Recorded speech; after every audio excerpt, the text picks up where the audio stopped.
My dear friends, today we're going to do something a little bit different.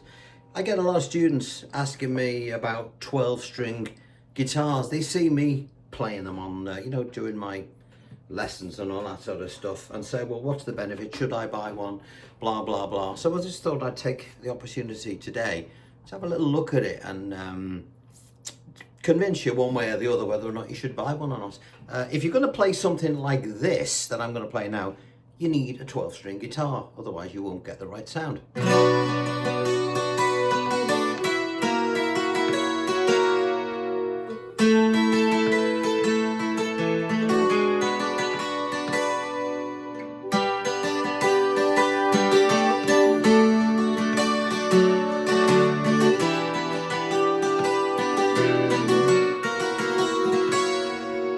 Okay, you need it for that type of jingly jangliness. I'll explain why in a minute.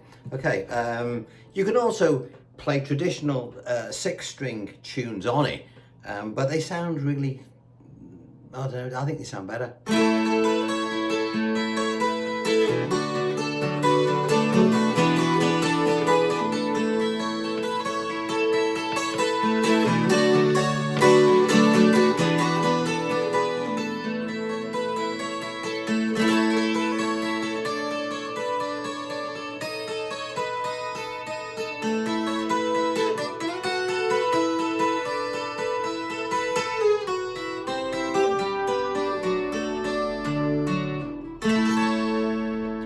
Beautiful, isn't it? And then of course you've got your very famous 12-string tunes like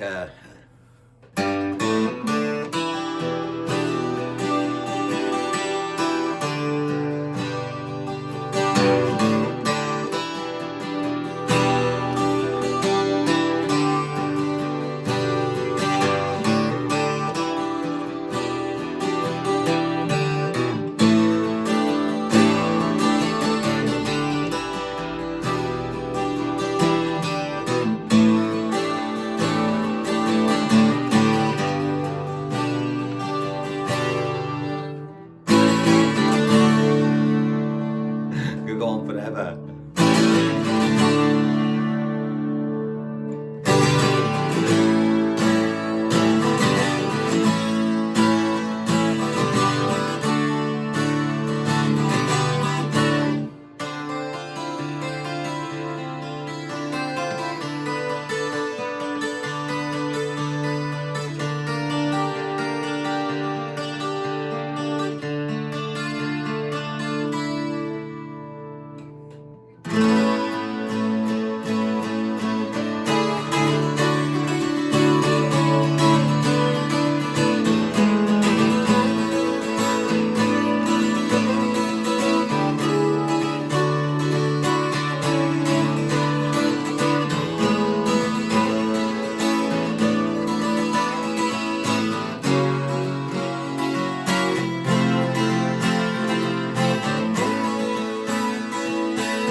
Beautiful, isn't it? 12-string guitar. Right, so I had a little bit of amplification on that. Just a little bit. I have a little bit of reverb and a smattering of chorus through a little cheap Vox amp. But if I unplugged it, let me just turn the amp down. You probably wouldn't even notice the difference.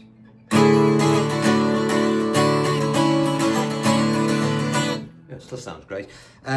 So, for those people that don't know what a 12-string guitar is, obviously, it's got 12 strings as opposed to 6. And all it is, if you think about it, it's like 2 guitars in one.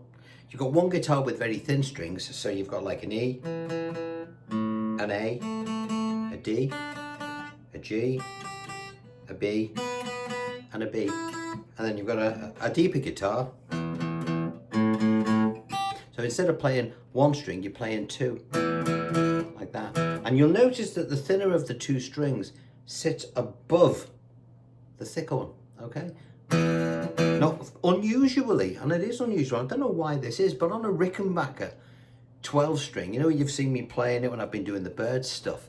They have the thicker string, the bass, you know, of the two at the top. And I often wondered why, because clearly it would mask the string below it. You know what I mean? If the thick one's at the top and the thin one's there.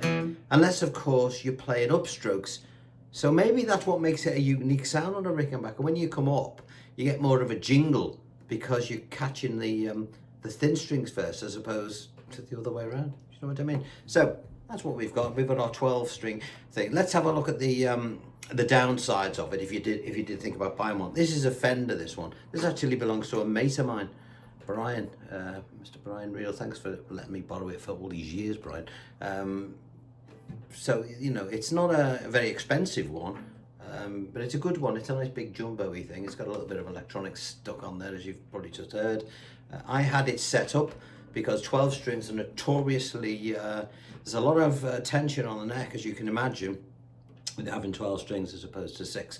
So the truss rod sometimes needs to be adjusted when you buy one, because of the tension on the neck. Many guitar players, as I do, if I was performing live, I would have the guitar, 12 string guitar, tuned to a standard D tuning as opposed to a standard E tuning. This is tuned to an E, because I know that most of you out there would be tuned to E. But if I was performing, for two reasons: one, it's easier on the neck; two, you get a nice rich deeper sound because clearly the strings are lower; and C, and more importantly, if you're singing, you can hit the notes, because as you get older like me, it's more difficult to hit some of those some of those higher notes. But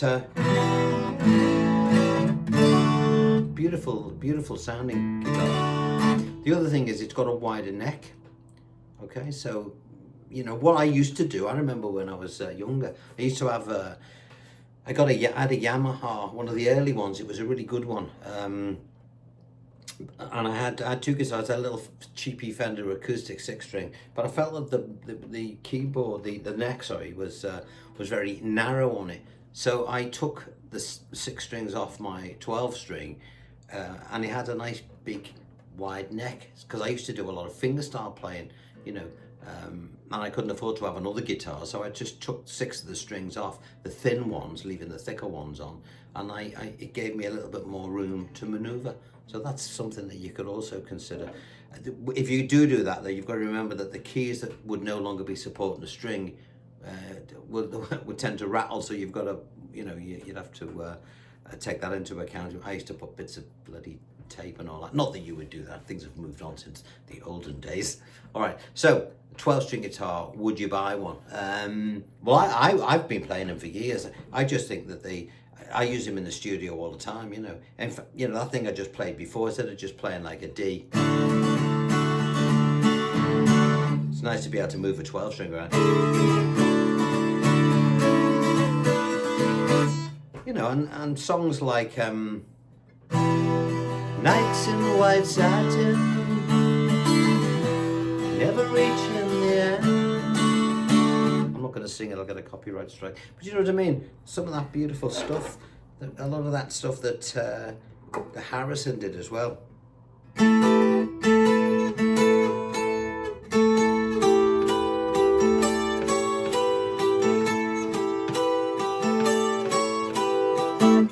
know, it's great.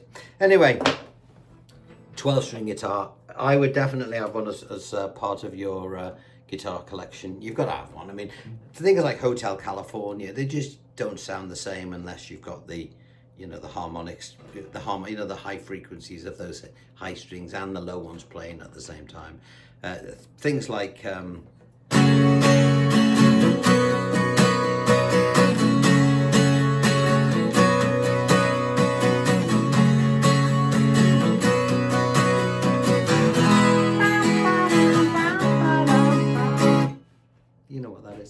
doesn't sound the same on a 6. You can do it on a 6, but it just hasn't got the same feel. All right, so I said I'd have a chat about 12 strings on this Wednesday. You know, I'm thinking of something to do actually. I'm not sure what to put up, so I thought I'll talk about the 12 string. I'll get it out of the way. So would I buy one? Well, I've already got one. I'd buy two. I'd buy three. My next guitar is going to be a 12 string Rick. One of my mates lent me one last time, Steve. Cheers, Steve. But you know, they're beautiful guitars. But you know, if you get a chance to get one, you know, buy one. But you remember they are a little bit more difficult to press the strings down, you know. And I would suggest if you did get one, take it to a luthier, a good one, and get it set up. I had this set up by some bunch of other guys at KGB. They're not Russian, in Birkenhead, and they're brilliant. They're the best for me. I would highly recommend them if you live on the Wirral or anywhere near the Wirral. They set up all my stuff. Right, on that note, I shall love you and leave you, and I shall see you next time. Take care. Bye-bye.